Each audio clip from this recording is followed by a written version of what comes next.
Hello વિદ્યાર્થી મિત્રો, કેમ છો બધા? મજામાં ને? આપણી અનિલ જ્ઞાન મંદિરની વિડીયો ચેનલમાં દરેકનું સ્વાગત છે. તમે સરસ રીતે આપણી વિડીયો ચેનલમાં ભણો છો અને ઓનલાઈન પણ ભણો છો, એ અમને ખ્યાલ છે. આજે આપણે લઈએ છીએ ધોરણ 8માં વિજ્ઞાન વિષય, એમાં ચેપ્ટર 4. મને તો છે ને ચેપ્ટર 4નું નામ જ યાદ નથી રહેતું.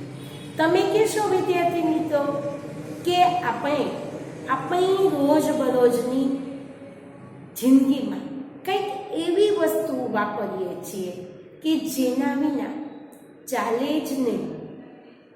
હા, સવારમાં ઉઠી એટલે આપણે મંદિરમાં ઘંટડી વગાડીએ, બરાબર? એ શું થઈ? એક પ્રકારની ધાતુ છે, બરાબર? આપણે વાસણનો ઉપયોગ કરીએ છીએ તો વાસણનો અવાજ આપણને આવે છે વારંવાર. તો એ બધા જ વાસણ છે કે કાંઈ પણ વસ્તુ આપણે ઇલેક્ટ્રિક ફિટિંગ જોઈએ તો એમાં પણ કાંઈક ધાતુ રહેલી છે. તો ચાલો વિદ્યાર્થી મિત્રો, આજે આપણે ધાતુ અને અધાતુ એટલે શું તેના વિશે શીખીએ. ધાતુ, તમને બધાને ધાતુના નામ આવડતા જ હશે. ચાલો, રોજબરોજ લાઈફમાં બીજા કોઈ નામ ન આવડે તો કાંઈ નહીં, પણ આપણે જે વાસણનો ઉપયોગ કરીએ છીએ એમાં કયા પ્રકારના વાસણ હોય છે? તો કે સ્ટીલ, એલ્યુમિનિયમ, તાંબુ, પિત્તળ, કાંસુ, આવા બધા વાસણનો આપણે ઉપયોગ કરીએ છીએ. પછી આપણે આપણી મૂર્તિ જ કહીએ તો એ એમ કે આ મૂર્તિ પંચ ધાતુની બનેલી છે, બરાબર? તો એમાં પણ કાંસુ, પિત્તળ, તાંબુ એવી 5 પ્રકારની ધાતુ મિક્સ કરી અને તે બનાવેલું હોય છે. હવે ધાતુઓ મેં અહીંયા દર્શાવેલા છે. લોખંડ, જુઓ, આપણે આપણો મોબાઈલ ફોન છે ને એમાં પણ ધાતુનો ઉપયોગ થયેલો છે.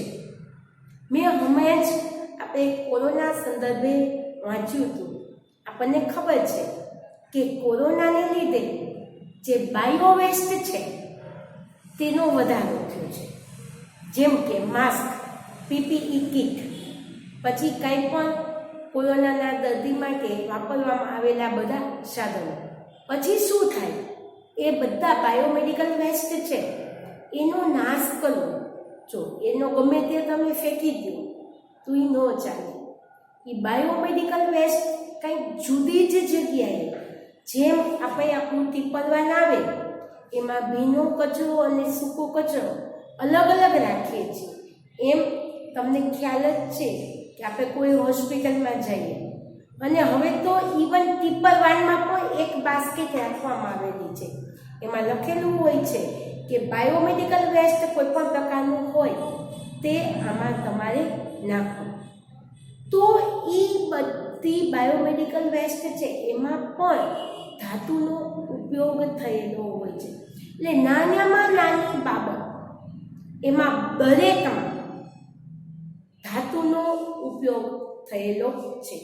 બીજું કે અમુક ઇલેક્ટ્રોનિક્સ આઇટમ છે એમાં સોનું અને પ્લેટિનમ જેવી મોંઘી ધાતુનો પણ ઉપયોગ કરવામાં આવે છે. જુઓ, હવે એ ધાર આપણે મોબાઈલ છે કે કોઈ પણ ઇલેક્ટ્રોનિક્સ આઇટમ છે એ બગડી જાય એટલે શું થાય? ભંગાર. હવે એમાંથી કંઈ આપણે સોનું કે પ્લેટિનમ કાઢી નથી શકતા. બીજા બધામાં હોય તો આપણે કાઢી શકીએ છીએ. તો આ શું થયું? પાછો ઈ વેસ્ટ થયો. આ બધું જે વેસ્ટેજ છે ઇલેક્ટ્રોનિક્સ આઇટમ એ પણ રીયુઝમાં તો આવતું જ નથી. એનો નિકાલ કરવો પણ અત્યારે સમસ્યારૂપ છે. ચાલો ફરીથી આપણે જઈએ તો કે આપણે આપણા રોજિંદા જીવનમાં તો કે લોખંડ, તાંબુ, સ્ટેનલેસ સ્ટીલ, એલ્યુમિનિયમ જેવી ધાતુનો ઉપયોગ કરીએ છીએ. તો આપણે અત્યારે હું તમને એમ કહું કે મારી પાસે આ બુક છે, એને હું અહીંયા પછાડું છું. તો અને કોઈ સ્ટીલ વાળો પદાર્થ પછાડું તો આમાં અવાજ નથી આવતો. જ્યારે સ્ટીલનું વાસણ પડે કે કોઈ પણ ધાતુનું વાસણ પડે તો એમાં અવાજ આવે છે. આપણે જોઈને પણ કહી શકીએ કે આ ધાતુનું બનેલું છે. તો જે આપણે જોઈને કહી શકીએ, બરાબર, અનુભવીને કહી શકીએ, એને તેના ભૌતિક ગુણધર્મો કહેવામાં આવે છે. તો સૌ પ્રથમ આપણે ધાતુઓના ભૌતિક ગુણધર્મો, આપણે કોઈને એમ કહીએ ને, કોઈનો દેખાવ હોય કોઈ પણ વસ્તુ, તો એમ કહીએ કે ભાઈ ના, આ તો લંબચોરસ છે, બરાબર, આ તો ઉપસેલું છે, આ તો નાનું છે, આ તો મોટું છે. તો એ કેવી રીતે ખબર પડી કે એના આપણને ખાલી આપણી નજર પડે તો એ શું થયું, એના ભૌતિક ગુણધર્મો. તો આપણે પહેલાં ધાતુના મોસ્ટ આઈએમપી પ્રશ્ન છે, ધોરણ 10માં પણ તમને આ પ્રશ્ન પૂછાઈ શકે એવો છે કે ધાતુના ભૌતિક ગુણધર્મો. અહીંયા મેં પહેલાં અમુક આપણે પ્રચલિત ધાતુ છે એ ધાતુઓના નામ અને તેની સંજ્ઞાઓ દર્શાવેલી છે. લોખંડ છે તો એને આયન પણ કહેવાય, એની સંજ્ઞા છે Fe. યાદ રાખવાનું છે વિદ્યાર્થી મિત્રો. વારંવાર જેમ આપણે 5, 6, x, y, z, 2x + y મેથ્સમાં કરીએ છીએ, એમ અહીંયા સાયન્સમાં પણ આ સંજ્ઞાઓ વારંવાર તમારે આવવાની છે. તાંબુ, એને કોપર કહીએ, Cu. Magnesium, Mg. 7મા ધોરણમાં તમને મેગ્નેશિયમની પટીબાઈ અને એના રાખનો પ્રયોગ પણ કરાવેલો છે. Aluminium, Al. સોનું, Au. ચાંદી, Ag. પારો, Hg. તમને ખબર છે કે પારો છે તે સામાન્ય રીતે આપણને ખબર જ છે કે કોઈ પણ ધાતુ, ગમે તે ધાતુ છે, તે ઘન સ્વરૂપમાં જ હોય. પરંતુ પારો એ ધાતુ હોવા છતાં પણ પ્રવાહી સ્વરૂપે છે. આ મોસ્ટ આઈએમપી કારણ પણ છે. પારો છે તે ધાતુ હોવા છતાં પ્રવાહી સ્વરૂપે છે. તો અપવાદરૂપ કેસ છે, બરાબર. યાદ રાખજો, તમને પૂછે કે પ્રવાહી ધાતુ તો શું આવે? પારો, Hg. તમને ખબર છે કે પારો શેમાં ભરવામાં આવે છે?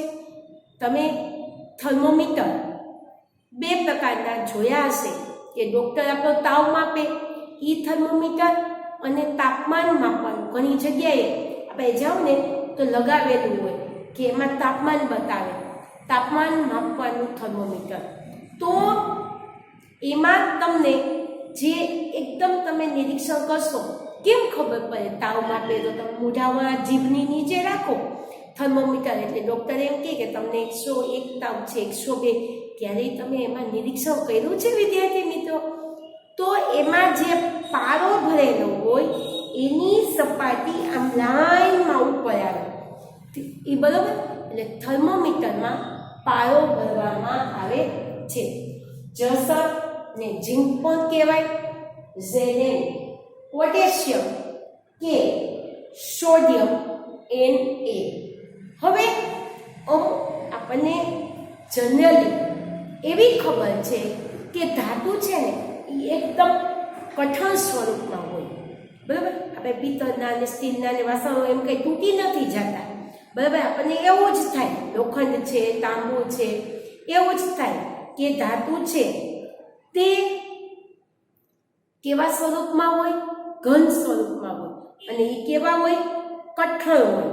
પરંતુ અમુક ધાતુઓ છે તે પોચી પણ છે. બરાબર?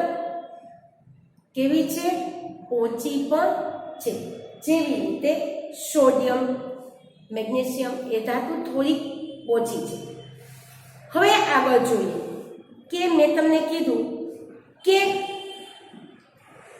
આપણે ધાતુઓના ભૌતિક ગુણધર્મો, જો ધાતુના ભૌતિક ગુણધર્મોમાં હું તમને 1, 2, 3 એવી રીતે પોઈન્ટ પ્રમાણે સમજાવતી જાઉં અને લખાવતી જાઉં છું.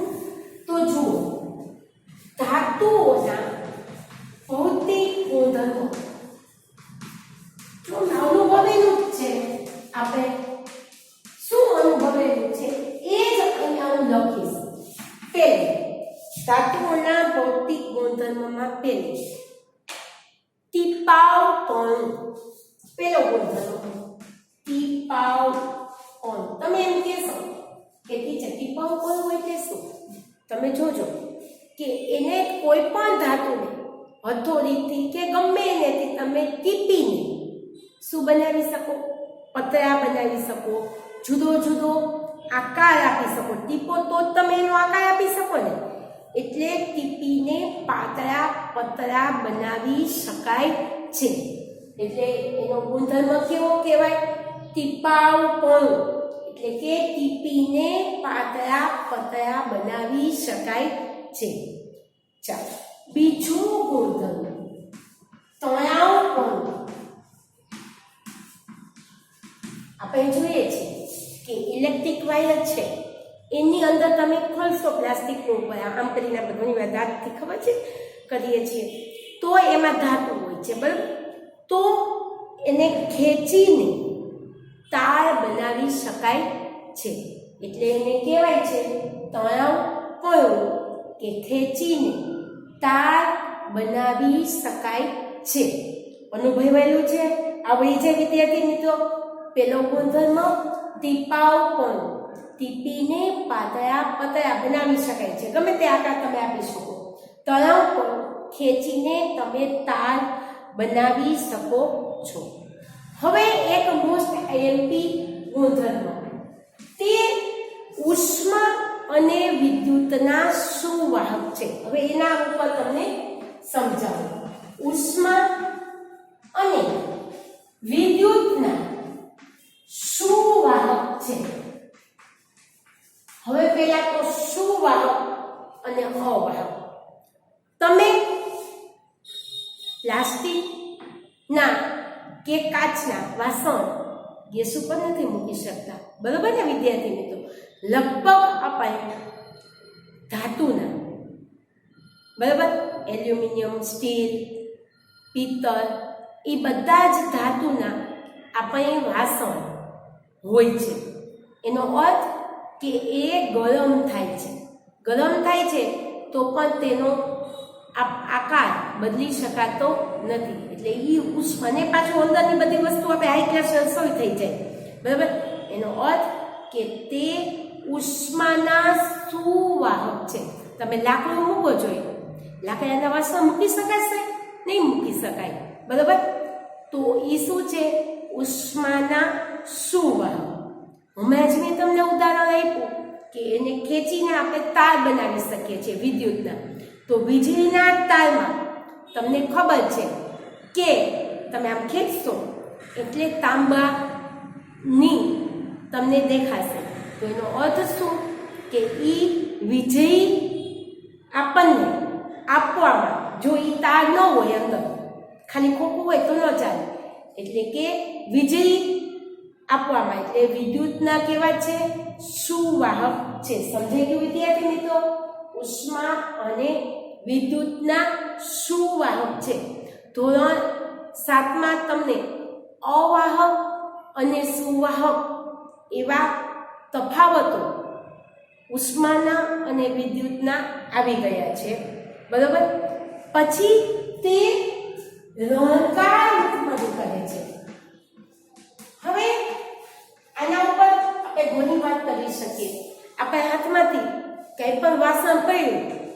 આપણે મમ્મી ખીજાય, તને એક કામ ચીંધીએ તો પણ તું વ્યવસ્થિત કરી શકતો નથી કે કરી શકતી નથી, કારણ કે આપણે હાથમાંથી વાસણ પડ્યું એ ખબર પડી જાય છે મમ્મીને, બરાબર. આપણે સરસ પૂજા કરીએ છીએ તો આજુબાજુવાળાને ખબર પડી જાય કે આના ઘરમાં જો અત્યારે પૂજા થાય છે. મંદિરમાં ઘંટ વાગે એટલે આપણને એમ થાય કે જુઓ અહીંયા આરતીનો સમય થઈ ગયો છે. તો આપણે શું કામ એ ખબર પડી જાય છે મમ્મીને, આજુબાજુવાળાને, આપણને મંદિરની આરતીની ખબર પડી જાય કે કોઈ પણ ધાતુ છે તે રણકાર એટલે અવાજ ઉત્પન્ન કરે છે, રણકાર ઉત્પન્ન કરે છે, બરાબર વિદ્યાર્થી મિત્રો, સમજાઈ ગયો આ પોઈન્ટ. પછી તે પાંચમો પોઈન્ટ છે ચળકાટ ધરાવે છે. હવે ભાઈ આપણે તો અહીંયા જોયું ચળકાટ એટલે શું, વળી પાછો જો આપણે નવા વાસણ લેવા જઈએ ને, સ્ટીલનું હોય, એલ્યુમિનિયમનું હોય, ગમે તે હોય, નવા વાસણ લેવા જઈએ એટલે આપણે એમાં જો મરીસાની જેમ આપણું મોઢું જોઈ શકીએ. પછી ઘરે યુઝ કરતા હોય તો એવો ચળકાટ ન હોય, પરંતુ એ શું કરે છે, ધાતુઓ ચળકાટ ધરાવે છે, બરાબર, આમ ઝગમગે, બરાબર. આપણે ઘરમાં સોનાની કે ચાંદીની વસ્તુ પડી હોય અને આપણે જ્વેલર્સ પાસે લેવા જઈએ તો આપણે પાસે સોનું છે, જ્વેલર્સ પાસે સોનું છે કે ચાંદી છે, તો એ આપણને એમ થાય કે જો એનું કેટલું ચળકાટ ચમકે છે, આપણું એવું ચમકતું નથી, બરાબર. તો ન ચમકવા પાછળનું કે આપણે જે કંઈ પહેર્યું છે તેમાં ધૂળ લાગી ગઈ છે, કચરો જામી ગયો છે, બરાબર. એટલે જ આપણને ખબર છે કે આપણે છેતરી જાય છે, કારણ કે સોનું ચાંદી એ મોંઘી ધાતુ છે, ખબર છે, ધોવાવાળા આવે અને ઘણા છેતરાઈ જાય છે, કારણ કે એ ધોવે, એસિડમાં ધોવે, એસિડમાં શું આવી જાય, સોનાનો પાર્ટ આવી જાય, બરાબર. આપણે ખબર છે કે સોનીને આપણું જૂનું સોનું દઈ દઈએ અને એ આપણે નવું લઈએ, એમાં પણ એને ફાયદો થતો હોય. શું કામ, એક તો આપણને ઓછા પૈસા આપે જૂનાના, અને પ્લસ એમાં તેને એને એ વસ્તુ આપણને એક તો વલુ ફેર કરી દે, બરાબર, કેરેટ ફેર કરી દે, અને એને એ વસ્તુ પછી તે જુદો આકાર આપી ગાળીને આપણી પાસે એ જ વસ્તુ આવવાની છે, બરાબર. એટલે શું ધરાવે છે, ધાતુ ચળકાટ ધરાવે છે. પછીનો પોઈન્ટ છે છઠ્ઠો, તો કે શું થાય છે, ધાતુઓ હમણાં જ મેં વાત કરી સખત હોય છે. કેવી હોય છે ધાતુઓ, સખત હોય છે.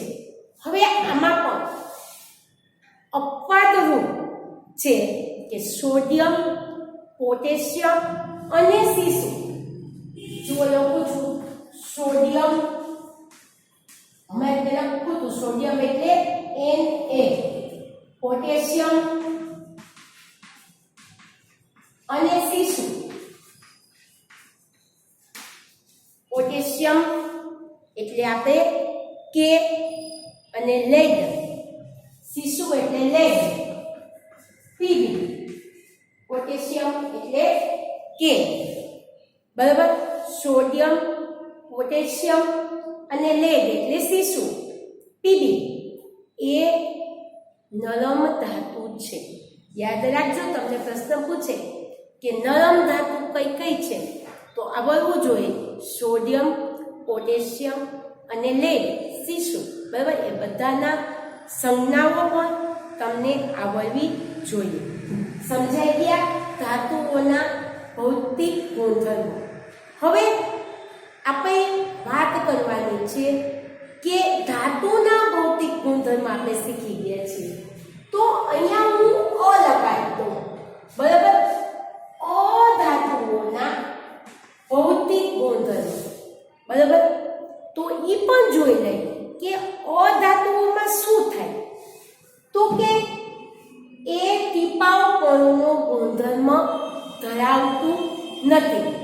શું કામ નથી ધરાવતું, એને ટીપવાથી આપણે લાકડું છે, લાકડું ઉપર આપણે હથોડી મારીએ, બરાબર, કે દસ્તો મારીએ, જે કંઈ મારીએ તો શું થઈ જાય, એના ટુકડા થઈ જાય, બરાબર.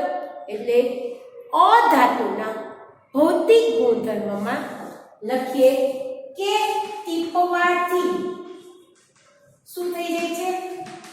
ટુકડા થાય છે. પેલો ગુણધર્મ જો આ પણ પૂછાઈ શકે, આ ધાતુના ભૌતિક ગુણધર્મ પૂછાય કાં અધાતુના ભૌતિક ગુણધર્મ પૂછાય, 2 માર્કનો પ્રશ્ન છે. બરાબર, ટીપવાથી ટુકડા થાય છે. ઉષ્મા અને વિદ્યુતના અવાહક છે. ઉષ્મા અને વિદ્યુતના અવાહક છે. હવે એમાં પણ અવાહક છે. વાહક એટલે શું અને અવાહક એટલે શું આપણને સમજાઈ ગયું છે. અવાહક છે એમાં પણ એક અપવાદરૂપ કિસ્સો છે કે ગ્રેફાઇટ છે એ ઉષ્મા અને વિદ્યુત વાહક છે. હવે તમે કહેશો ગ્રેફાઇટ કેમાં હોય? એ તમને ખ્યાલ છે? આપણે પેન્સિલની અહીં હોય ને અંદરનો ભાગ, એ એક ગ્રેફાઇટ જ છે. બરાબર, તમે ક્યારેક અનુભવ કરી જજો, એને ઘસજો અને ક્યાંય વીજળી પાસે લઈ જાજો, તમને સેજ તમને એના પ્રત્યે આકર્ષાતું હોય તેવું લાગશે. પછી એના ત્રીજો મુદ્દો, ખેંચીને તાર બનાવી શકાતા નથી. એટલે તન્યતા નથી. બરાબર, ખેંચીને તાર બનાવી શકાતા નથી. પછી તો કે નરમ અને આ કેવા હોય છે? ધાતુઓ સખત હોય છે. જ્યારે ચોથો પોઈન્ટ, નરમ અને દેખાવ. તો દેખાવ કેવો સરસ હતો ધાતુનો, આમ એકદમ ચકચકી ચમકતું. જ્યારે આ અધાતુઓ નરમ પણ હોય અને દેખાવે ઝાંખા હોય છે. દેખાવે કેવા હોય છે? ઝાંખા હોય છે. એના પછીનો તે અથડાવાથી રંગકાર ઉત્પન્ન થતો નથી. બરાબર વિદ્યાર્થી મિત્રો, અહીંયા આપણે અધાતુઓના ભૌતિક ગુણધર્મ પૂર્ણ કરીએ છીએ. હવે પછી ધાતુઓ અને અધાતુઓના રાસાયણિક ગુણધર્મ તમે 7મા ધોરણમાં શીખાતા ને કે આપણો બાહ્ય દેખાવ અને અંદરનો પાચન અંગો હું કાર્ય કરે છે એ આપણે શીખાતા. એમ અહીંયા પણ આપણે દેખાવ જોઈ લીધો, ધાતુ અને અધાતુઓનો ભૌતિક ગુણધર્મ જોઈ લીધા, પરંતુ આપણે ધાતુ અને અધાતુઓના રાસાયણિક ગુણધર્મ હવે પછી પાર્ટ 2 માં શીખીશું. Okay, thank you very much.